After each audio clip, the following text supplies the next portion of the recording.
Comment s'orienter dans la clinique? Oui. Il faut s'orienter à partir de Lacan, à partir des concepts de Lacan, des concepts fondamentaux de la psychanalyse tels que Oui. Lacan les a isolés. En Oui. effet, Oui. par exemple, l'idée que la vérité du sujet, c'est d'être un objet. Bon. Eh bien, Lacan, qui s'est trouvé dans une situation où il aurait pu être une victime, il a refusé cette position de la victime. Aujourd'hui, évidemment, le monde entier, si vous voulez, valorise la victime, la victimisation. Il y a des centres de victimologie dans tous les centres hospitaliers français, il y en a à l'étranger. Vous imaginez, c'est une culture de la victime.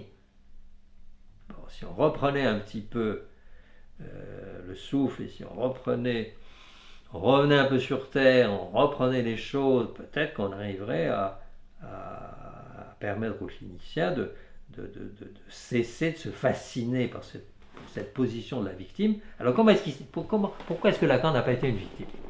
Eh bien, il le dit d'abord parce qu'il a vu ça. Il a vu que le statut du sujet, c'est d'être un objet, et que c'était la position générale. On est toujours un objet négocié. Donc il parle en particulier des négociations de population. Aujourd'hui, on est confronté à ça, avec les problèmes des grandes migrations. Eh bien, c'est toujours le statut du sujet, il ne faut pas rêver. Hein. On est un objet négocié. On l'a toujours été. On l'est chacun, on l'a été chacun dans notre vie. Ah, mais comment est-ce qu'on réagit à ça? Lacan, il dit, voilà, probablement seul un psychanalyste peut réagir à ça de la bonne manière. On prend ça sur le mode comique. Parce que c'est comique d'être un objet de négocier, si vous voulez. On vous traite comme un objet. Voilà, c'est ça qui le sauve, si vous voulez, de la position de victime. Eh bien, ça, c'est à retenir dans la pratique, probablement. Parce qu'on peut être exposé à ça, on peut être un objet négocié, bien sûr. C'est tout à fait possible. Ça arrive. Alors, où on tombe dans l'ornière d'être une victime, ou alors on voit ça, on prend ça avec le sourire, on dit, ben voilà, c'est ça mon statut, je suis un objet. Simplement, maintenant, un objet, c'est aussi quelqu'un qui réagit, qui descend dans la rue éventuellement, etc. C'est tout le contraire de la victime. C'est le révolté, par exemple, le rebelle. Et Lacan, il a cette position d'être un rebelle, franc-tireur. Il va être tout seul quand il va créer son école freudienne de Paris. Alors les autres, la répétition c'est pareil, c'est très important parce qu'en effet on a un concept de répétition qui circule dans la clinique, dans la médecine, où on l'associe un peu trop facilement à la reproduction, à l'identique, le retour du même. Pas du tout, pas du tout. Il faut bien situer la répétition au niveau justement de ce qui est toujours manqué et qui fait traumatisme. Que le vrai traumatisme, c'est ça.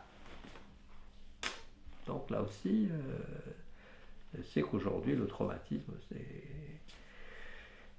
est mis en avant plus souvent qu'à son heure. Il y a toute une clinique du syndrome post-traumatique. Et à chaque fois qu'il y a un événement, en effet, qui touche des êtres parlants, tout de suite l'idée de traumatisme vient, pour ceux qui sont directement touchés, pour ceux qui sont proches. On insiste là-dessus comme quelque chose qui serait... alors quelle est la conception du traumatisme qu'on met en œuvre à ce moment-là? On met en œuvre quelque chose qui serait au contraire une présence, si vous voulez, quelque chose qui agit, alors que ce qui est véritablement traumatique, c'est lié à quelque chose qui est manqué.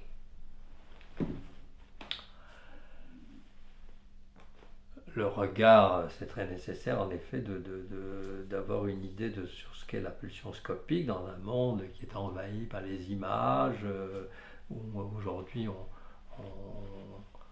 on s'intéresse beaucoup aux effets addictifs de l'image, puisque maintenant sur toutes les nouvelles générations de téléphones, on vous marque combien de temps vous avez passé devant votre téléphone. C'est indiqué, vous voyez. Je prends mon téléphone, je vais vous dire combien de temps. Je ne vais pas le montrer parce que ça va vous effrayer, et moi aussi, de découvrir que j'ai passé peut-être une heure ou deux ou trois devant mon téléphone, vous voyez, au cours de la journée. C'est terrible. Hein. Et donc là, la pulsion scopique, est sollicité, hein. Et puis revenir à cette idée que la sexualité chez l'être parlant, c'est la sexualité, c'est se réduire aux pulsions. Ça aussi, c'est certainement une chose qui est très utile pour s'orienter dans la clinique, avoir ça présent à l'esprit, et de ne pas rechercher une unité de la sexualité, si vous voulez, ni au niveau du sujet, ni au niveau du couple ou du partenaire qu'on peut faire, enfin